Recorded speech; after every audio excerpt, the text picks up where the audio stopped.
Right now on News 4 at 6, standing in solidarity. The community comes together following recent threats to Jewish community centers across the country.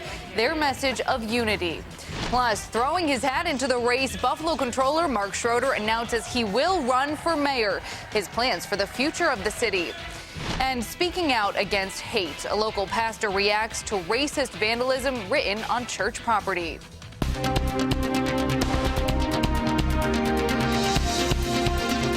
Good evening, everyone. A man in his 30s has serious injuries after he was shot overnight. Buffalo police tell us the man was driven to ECMC just before 1:30 this morning. Detectives believe he was shot in the vicinity you see here. That's Broadway and Lathrop Street. If you have any information about this, you should call the confidential tip line at 847-2255.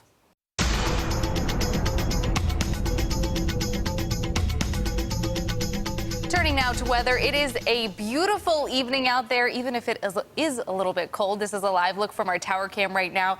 Andrew, I'm surprised to see that it's so sunny outside still at this hour, but I'm enjoying the extra sunshine. Right? That sunshine went a long way warming things up, I tell you that. It was a cold weekend. Actually felt really nice this afternoon. But this morning, oh my goodness, brutally cold. And we had wide open skies overnight, and that typically lets you cool things off even more, and that's indeed what we saw. But it's a nice day coming to an end. We'll start to see some clouds off on the horizon. We do have some changes on the way. Quick look at that satellite and radar, see what's moving our direction. Well, that wet weather's still a bit of a ways off. We will see a few scattered showers on the way for tomorrow, but right now we are staying dry for tonight. Some of those wind chills from this morning were incredible, though. Minus 18 is what it was feeling like in Delavan. Springville, minus 17, pretty much 15 or 16 degrees below zero with those wind chills. Wellsville, Cattaraugus, Yorkshire, incredibly cold. And the actual temperatures were in the single digits across a lot of western New York. We bottomed out at 7 degrees here in Buffalo, but some sub-zero temperatures, especially down around the southern tier. So we did make up a lot of ground. We managed to get above freezing a few degrees this afternoon. Right now, right around 31 in the city, some low to mid 30s across the southern tier. So this evening will be cool, but not nearly as cold as the past couple of nights. Clouds are on the increase, but we are looking to stay dry until tomorrow, with temperatures actually on the rise. By the time we wake up tomorrow morning, we'll be back into the mid and upper 30s, turning out to be a mild Monday to start off your week. We'll see a few scattered showers on the way, but more rain later this week. I'll time that out for you coming up in your full forecast in just a few minutes. All right, thanks, Andrew. Western New Yorkers came together today to show their support for members of the Jewish community. The two local Jewish community centers teamed up with lawmakers to promote a message of unity. All new at 6, News 4's Rachel Monjovi is here to tell us about the event.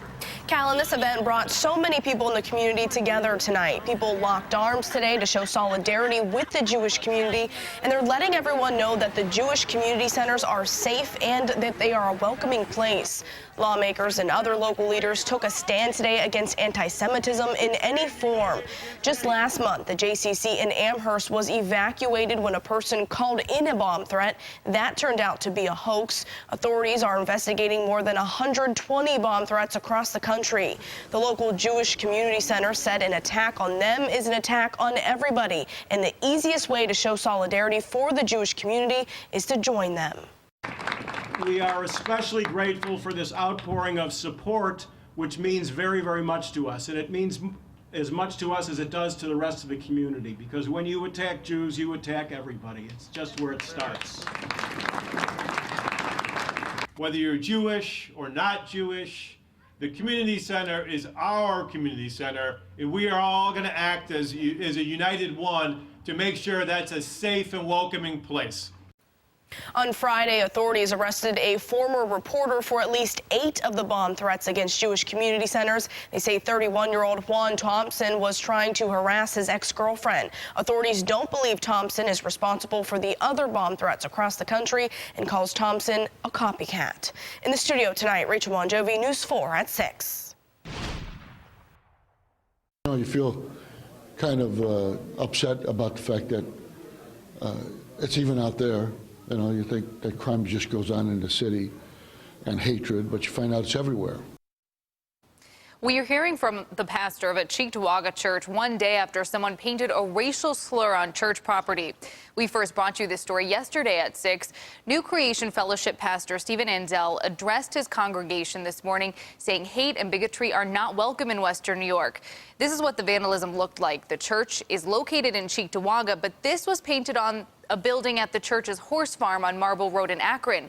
Pastor Anzel says it was sad to see the vandalism, but he told church members not to be offended and let down. We were told and taught through the gospel not allow ourselves to be offended and withdraw ourselves and be discouraged. But it was an indication that these people were blind and ignorant and that they needed to hear the gospel.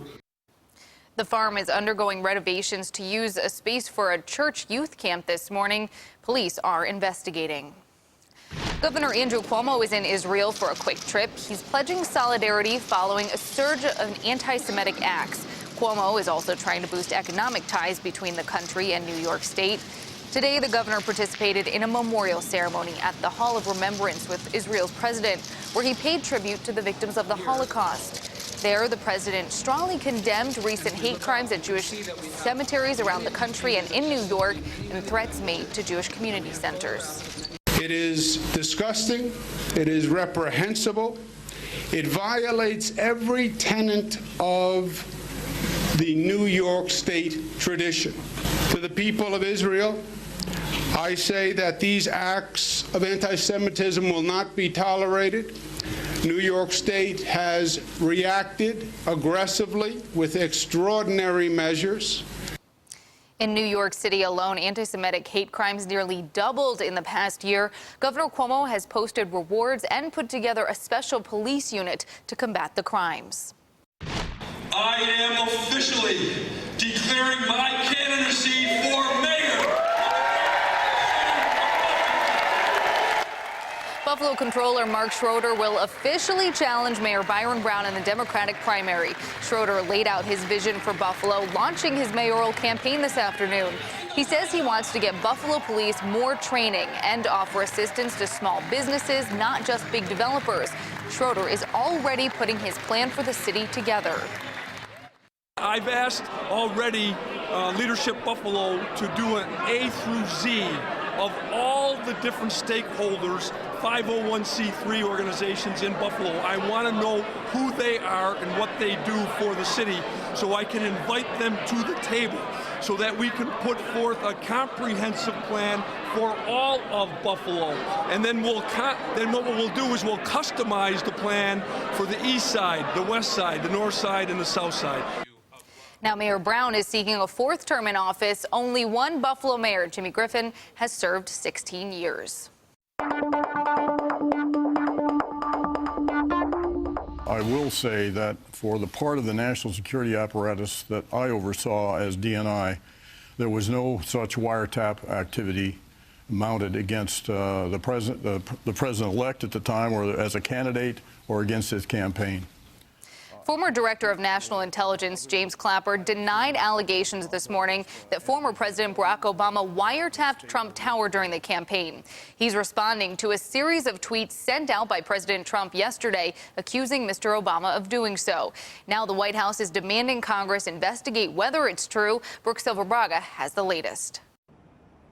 After a weekend in Florida, President Trump boarded Air Force One heading back to Washington. Earlier, he called on Congress to investigate whether the Obama White House abused their investigative powers. In a series of tweets Saturday, he accused Obama of wiretapping him before the election, but provided no evidence. An Obama spokesman denied the charge. Trump called the surveillance a fact, but Sunday, a White House spokeswoman described it simply as a possibility on ABC's This Week. If this happened, Martha, if. I agree. Why is the president saying it did happen? Look, I think he is going off of information that he's seen that has led him to believe that this is a very real potential. James Clapper, the director of national intelligence during the alleged surveillance, said if the FBI conducted such a wiretap, he would have known. For the part of the national security apparatus that I oversaw as DNI, There was no such wiretap activity. Democrats suggested Trump was trying to divert attention from questions about his campaign's contact with Russian officials. Well, the president, you know, is the deflector in chief. Anything to change the subject from where the heat is. Attorney General Jeff Sessions is expected to file amended congressional testimony Monday, acknowledging conversations with the Russian ambassador that he failed to disclose during his Senate confirmation. Brooke Silva-Braga for CBS News, New York. President Donald Trump's senior advisor is defending her integrity today. In an interview with CBS Sunday Morning, Norah O'Donnell questioned Kellyanne Conway about her credibility after two incidents that attracted a lot of criticism. The first was an interview on MSNBC where Conway referred to a massacre in Bowling Green, Kentucky that never happened. The second was on Meet the Press. While speaking about President Trump's inauguration crowd, she said Press Secretary Sean Spicer gave alternative facts. What are alternative facts? Well, it was alternative information and additional facts, and that got conflated. But, you know, respectfully, Norah, I see mistakes on TV every single day, and people just brush them off. Did you take Conway was referencing the mix-up at the Oscars, and she said, quote, "Things happen to everyone." Her latest controversy came last Monday when she was photographed kneeling on a couch in the Oval Office while President Donald Trump met with leaders of historically black universities and colleges. Senator Chuck Schumer wants the National Transportation Safety Board to investigate why there have been so many small plane crashes. His office says there were at least 18 small plane crashes in New York State last year. That includes the crash in North Collins in September, where two planes collided mid-air, killing both pilots and a passenger. Senator Schumer wants each case investigated by the NTSB and possible additional safety measures that can be taken. The NTSB says it will review the idea once it gets Schumer's letter. More than a dozen NFTA bus lines have new schedules. This affects 17 routes, most of them within the city of Buffalo and Niagara Falls. The NFTA operates more than 60 transit lines, including Metro Rail and the Niagara Falls Trolley. We have a list of all of the changing routes in the Founded on 4 section of WIVB.com. You can expect traffic delays on the I-90 eastbound and westbound this week. The New York State Thruway Authority announced there will be periodic traffic slowdowns starting tomorrow at 12 p.m. This is to allow National Grid to replace overhead utility lines. Exits 40 through 46 will be affected. The slowdowns are expected to run through Sunday. Straight ahead at 6, taking on the water. Summer will be here before you know it. Find out the new way you can take advantage of the waterways. And Dingus Day is quickly approaching. Find out when the annual Polish celebration is happening this year.